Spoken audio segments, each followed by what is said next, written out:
사랑하는 성도 여러분, 우리 하나님은 하나님의 말씀을 버리는 자를 하나님도 그를 버리신다고 말씀하십니다.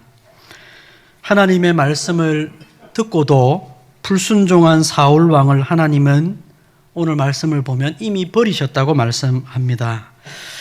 그를 왕으로 세웠던 사무엘 선지자가 사울의 실패를 보고 너무 깊은 슬픔에 잠겨 있습니다. 그러나 하나님은 사무엘에게 언제까지 슬퍼만 하고 있을 것이냐라고 책망을 하십니다. 언제까지 사울을 위해 슬퍼하겠느냐? 새로운 왕을 세우시기로 하나님은 실행을 하십니다.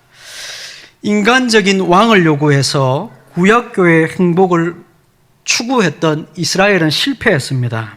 그러나 이스라엘은 실패해도 자기 백성을 구원하시고 인도하시려는 하나님은 실패하지 않으십니다. 백성들이 구했던 사울은 실패했지만 하나님이 백성들을 구원하기 위해 세우시는 왕은 실패하지 않을 것이기 때문에 그렇습니다. 하나님은 원하시는 왕을 이제 세우려고 하십니다. 그래서 베들레헴 이새라는 사람의 집으로 선지자를 보내십니다. 오늘 우리가 이 이야기 속에서 아주 크고 놀라운 영적 대전환을 함께 살펴보아야 하겠습니다. 인간의 눈은, 사람의 눈은 언제나 세상에 인정을 쫓지요. 세상이 인정해주고 박수 쳐주고 세상이 알아주는 것을 향해서 사람의 눈이 돌아갑니다. 그러나 하나님의 눈은 다른 곳을 향해 있지요. 오늘 말씀을 통해 맹인과 같은 우리의 인간적인 시선이 깨트려지는 은혜가 있기를 원합니다. 그리고 우리가 하나님과 같은 것을 보게 되는 은혜가 있기를 원합니다. 더 나아가서 하나님과 우리가 같은 시선으로 바라보게 될 때 우리는 비로소 우리가 가만히 서서 오늘 우리를 위해 하나님께서 행하시는 구원 예수 그리스도를 보게 된다는 사실을 깨닫게 될 것입니다. 우리를 향하신 하나님의 주권적인 선택과 하나님의 크신 사랑을 대면하는 은혜가 있기를 주님의 이름으로 축복합니다. 첫 번째로 오늘 말씀은 하나님의 시선이 머무는 곳을 보지 못하는 인간의 영적 어둠을 다루고 있습니다. 1절 하반절의 말씀을 보면 하나님은 이미 베들레헴 이새의 집에서 이스라엘의 참된 왕을 보았다고 말씀하십니다. 이새의 집에서 하나님이 한 왕을 보셨다고 말씀하시죠. 우리가 잘 아는 다윗입니다.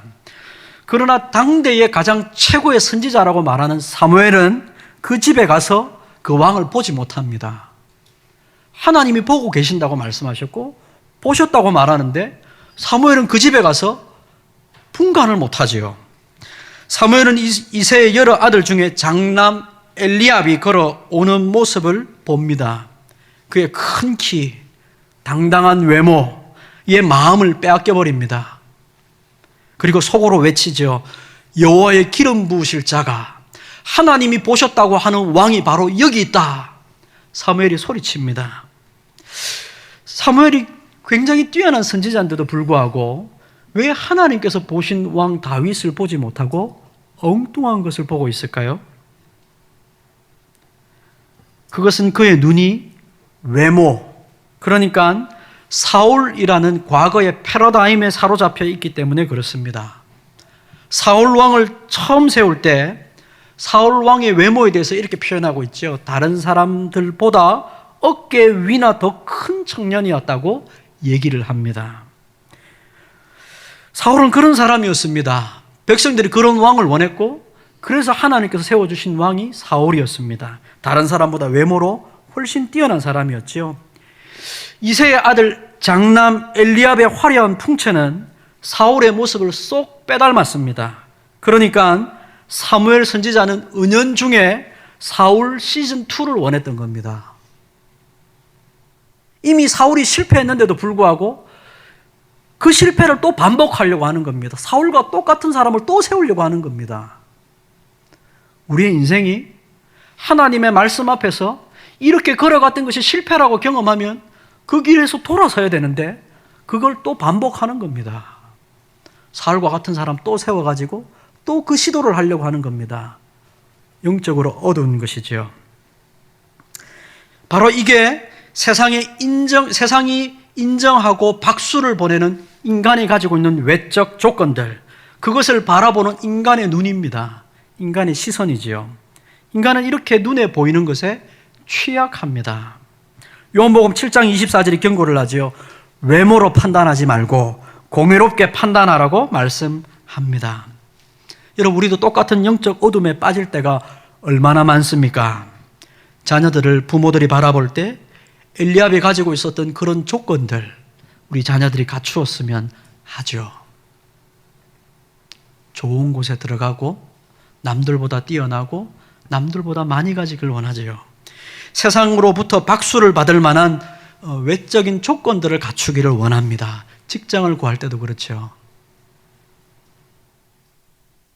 하나님이 기뻐하시는 거는 안중에 없습니다. 사람들이 알아주는 직장, 사람들이 박수 쳐줄 만한 조건들을 받는 어떤 곳에 들어가길 원하지요. 교회와 성도를 바라볼 때도 마찬가지 아닙니까? 눈에 보이는 규모와 화려함이라는 종교적 껍데기만을 사람들이 봅니다. 교회 몇 명입니까? 건물은 몇 평입니까? 성도 숫자는 얼마입니까? 여러분, 다 껍데기입니다. 정작 하나님의 시선이 머무는 곳을 보지 못하고 있는 것이지요. 하나님이 무엇을 보시고 무엇으로 판단하시고 어떤 것을 하나님께서 우리 삶에서 재어보시는지에 대해서 관심이 없는 겁니다. 내가 기준 삼고 있는 이 세상의 거울을 깨트려야 비로소 하나님께서 보시는 것이 우리 눈에 보이기 시작하는 겁니다. 여러분 영혼 속에 세상이 보는 그 시선, 그 거울을 깨트리십시오.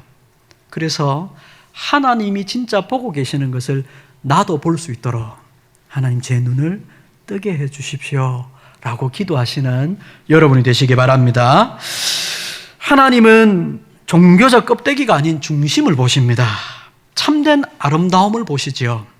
하나님은 사무엘이 하나님이 기름 부으실 자가 여기 있다라고 말한 그 엘리압을 하나님은 단호하게 거절하십니다.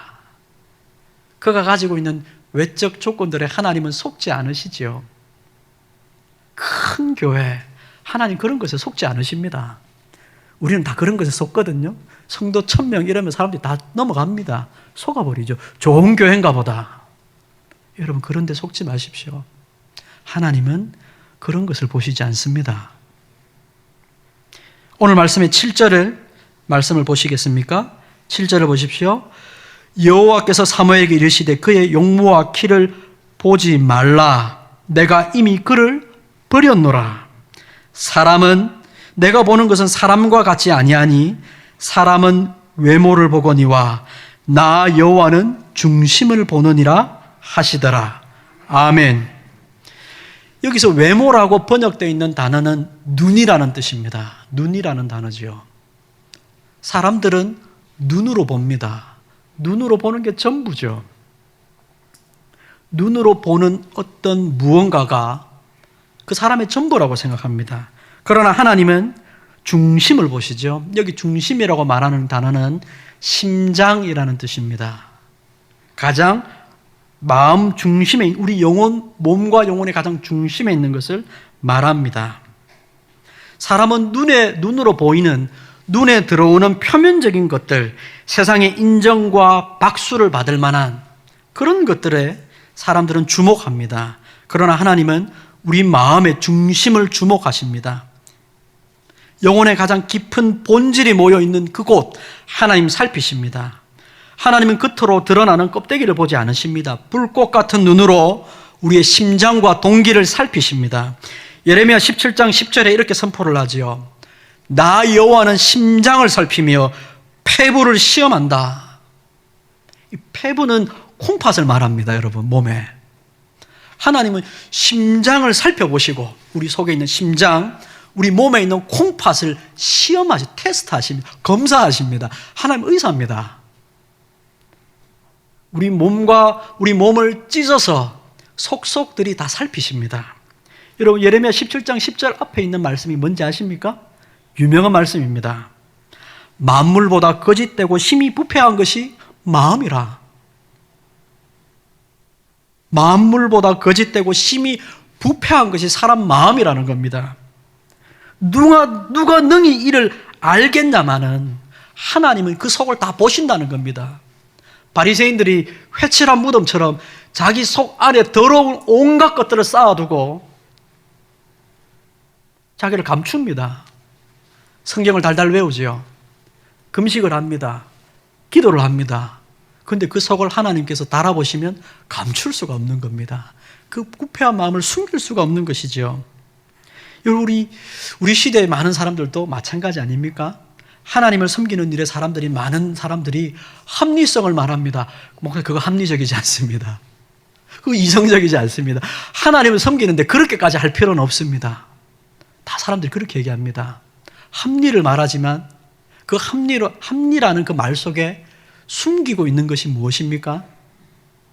하나님께 그렇게까지 하고 싶지는 않습니다라는 하나님을 사랑하지 않는 마음 아닙니까? 목사님, 우리 집이 교회에서 이렇게 먼데 그렇게까지 먼 거리까지 제가 가면서 예배드리고 싶지는 않습니다. 합리적이죠. 그러나 여러분, 그 속에 담겨 있는 것은, 숨길 수 없는 것은 그렇게 하면서까지 하나님을 섬기고 싶지 않다는 겁니다. 하나님은 우리의 심장을 살피십니다. 우리의 폐부를 보시죠. 콩팥을 다 보십니다. 감출 수가 없습니다. 그런데 성경은 여러분 놀라운 말씀을 하죠. 하나님은 외모를 보시지 않고 마음의 중심을 보신다고 그렇게 얘기하셔놓고 성경에 보면 다윗이 등장을 할 때 그의 용모를 말합니다. 오늘 말씀 한번 보시겠습니까? 그의 빛이 붉고 눈이 빼어나고 얼굴이 아름답다. 자꾸 다윗의 용모가 아름답다고 얘기합니다. 하나님 말씀과 뭔가 좀 다른 것 같습니다만 이 말은 뭐냐면 이런 겁니다. 여기서 말하는 이 붉고 빼어나고 아름답다는 것은 하나님이 보실 때 그의 중심이 아름다운 것, 그리고 거기서부터 흘러나오는 그의 삶의 태도를 말합니다. 여러분, 마음의 부패는 결국 그 행동으로 드러날 수밖에 없지요. 마찬가지입니다. 중심이 신실한 사람은 그의 삶을 감출 수가 없습니다. 하나님께 신실하고 하나님께 온 마음을 다해서 하나님을 사랑하는 사람은 그의 삶을 숨길 수가 없습니다, 여러분. 하나님을 전심으로 사랑한다고 입술로 고백하는 사람이 어떻게 그의 삶이 감출 수가 있겠습니까? 주님께 더 좋은 것을 드리고 싶고 주님께 더 귀한 시간들을 바치고 싶죠.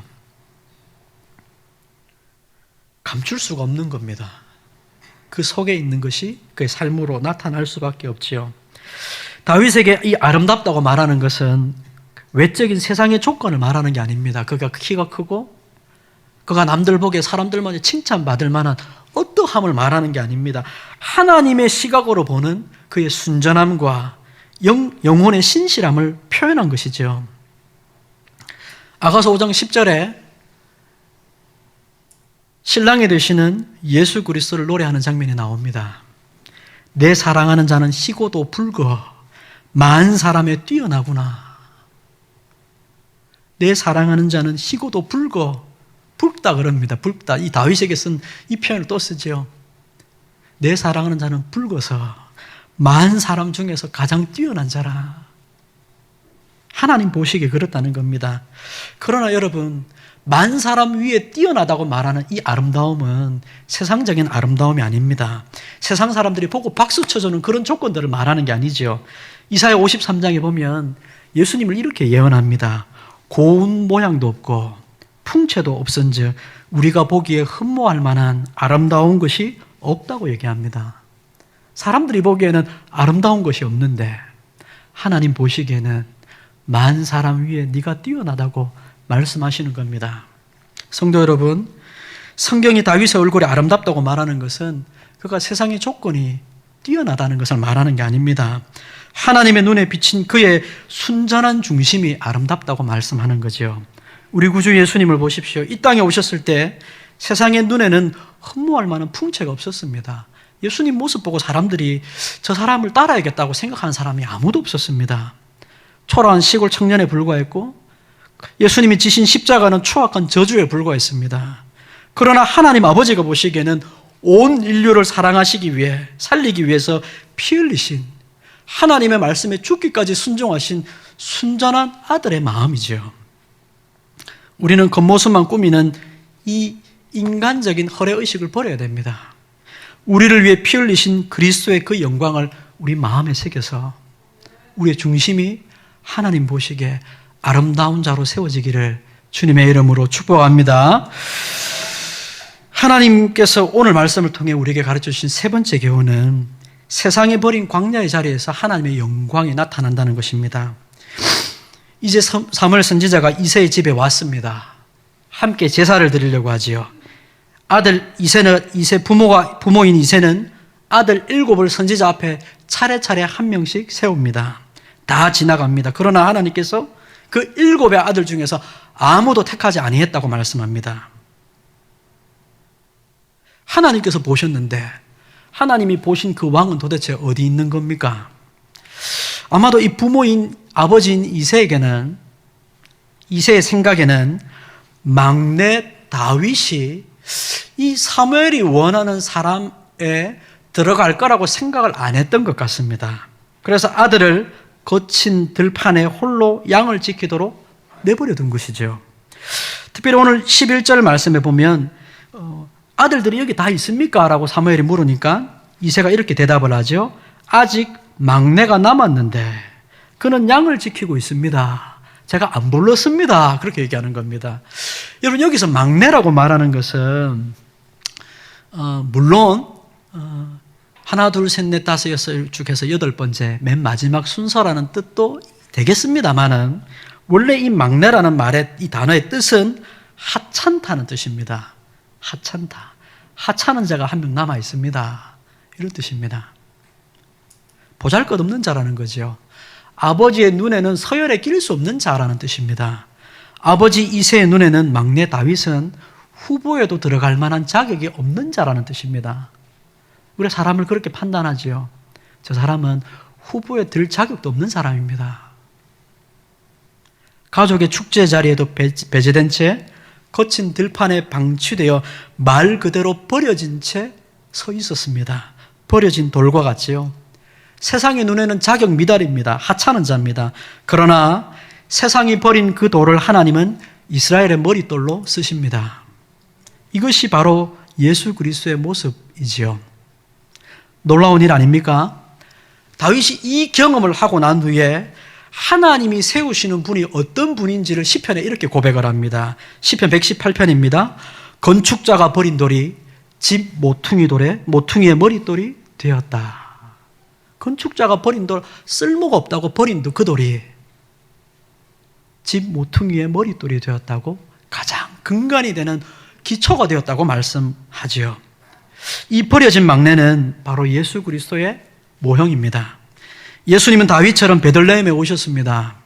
그러나 세상의 건축가들은 예수님을 메시아로 영접하지 아니했습니다. 영문 밖으로 그를 쫓아내어서 십자가에 못 박아버리죠. 세상에 박수를 치던 자들의 눈에는 예수님은 철저하게 버려진 돌입니다. 가치 없는 자고 하찮은 자입니다. 그러나 하나님은 인간의 모든 교만한 자존심을 꺾으시죠. 그 버려진 예수 그리스도를 교회의 가장 영광스러운 머릿돌로 삼으십니다. 역대하 16장에 이런 표현을 말씀합니다. 여호와의 눈은 온 땅을 두루 감찰하사 전심으로 자기를 향하는 자들을 위하여 능력을 베푸신다. 하나님은 온 세상을, 온 땅을 두루 감찰하시면서 찾으시는 사람이 있는데 전심으로 자기를 향하는 자들을 하나님께서 찾고 계신다고 말씀합니다. 사람들이 주목하지 않는 바로 그 버려진 땅에 버려진 바로 그가 하나님을 전심으로 찾고 구했던 우리의 구원자, 하나님이 세우시는 왕이라고 말씀하십니다.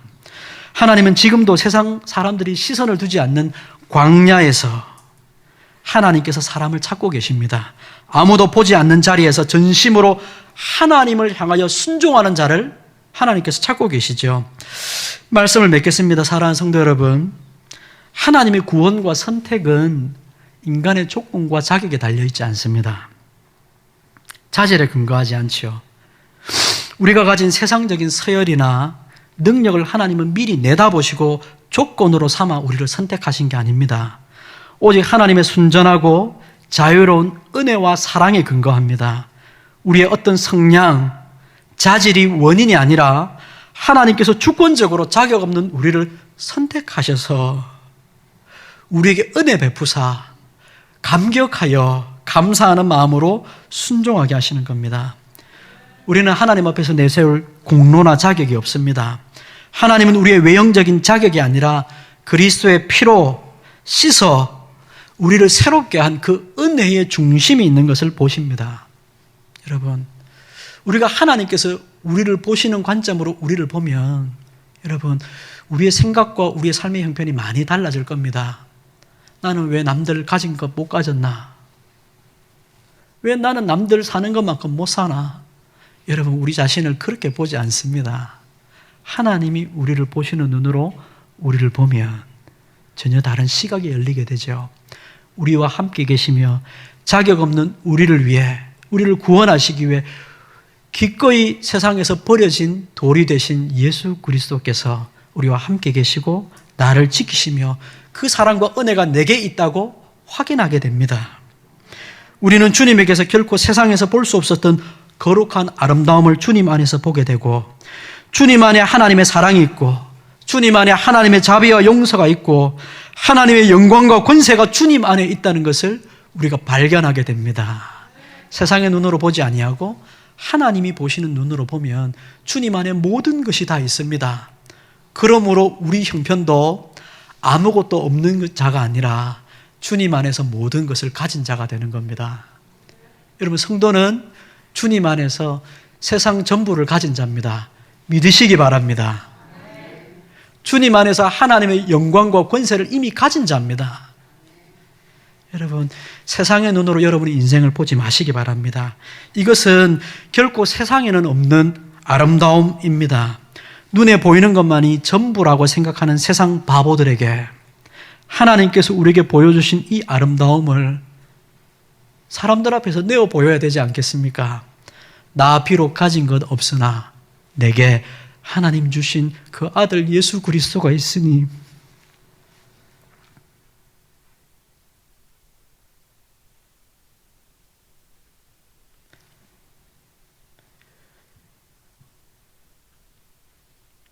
하나님, 우리는 모든 것을 가졌습니다. 주님, 우리가 그렇게 고백하고 살아가면 여러분, 이 세상 바보들에게 하나님의 지혜가 무엇인지 나타내게 될 겁니다. 하나님께서 역사하시는 곳은 인간적인 조건과 환경이 갖추어진 곳이 아닙니다. 건축자들에게 버림받았으나 우리 인생의 최고의 모퉁이 돌이 되신 예수 그리스도의 소유가 되고 우리가 그분을 소유하면 여러분, 우리는 세상 전부를 가진 자가 될 줄로 믿으시기 바랍니다. 전심으로 하나님을 찾고 구하는 여러분에게 성령님께서 큰 하나님의 능력 주시는 한 주가 되시기를 주님의 이름으로 축복합니다. 기도하겠습니다.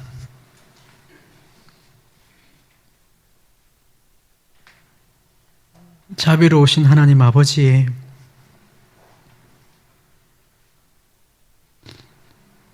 하나님은 보았다고 말씀하시는데 사무엘은 그 집에 가서도 정작 다른 것을 보고 있었던 이 말씀을 보며 주님, 우리가 하나님의 집에 와서 하나님이 우리에게 주신 예수 그리스도를 보지 못하고 주님, 우리가 엉뚱한 것을 보고 살아가고 있는 것은 아닌지 우리를 돌아봅니다. 눈에 보이는 것만이 전부라고 생각하며 살아가는 세상 사람들에게 우리도 눈에 보이는 것이 전부라고 말하는 자가 되지 않도록 우리에게 믿음을 주시옵소서. 세상 그 어떤 것보다 예수님이 더 아름다우신 분이라는 것을 우리가 알게 해주시고 우리가 드릴 수 있는 최고의 것을 받으시기에 합당하신 분이 우리 주님이라고 고백할 수 있도록 우리에게 믿음을 허락해 주옵소서. 주님, 전심으로 하나님을 향하여 살아가는 자에게 바로 그런 자를 하나님께서 찾고 계신다고 말씀하셨는데, 주여, 이 한 주 전심으로 하나님을 찾고 구하였던 예수 그리스도를 따라서 우리도 이 한 주 우리의 가장 귀하고 아름다운 삶을 하나님께 드리며 우리 주님께 바치는 우리 인생이 되게 도와주옵소서. 예수님의 이름으로 기도합니다. 아멘.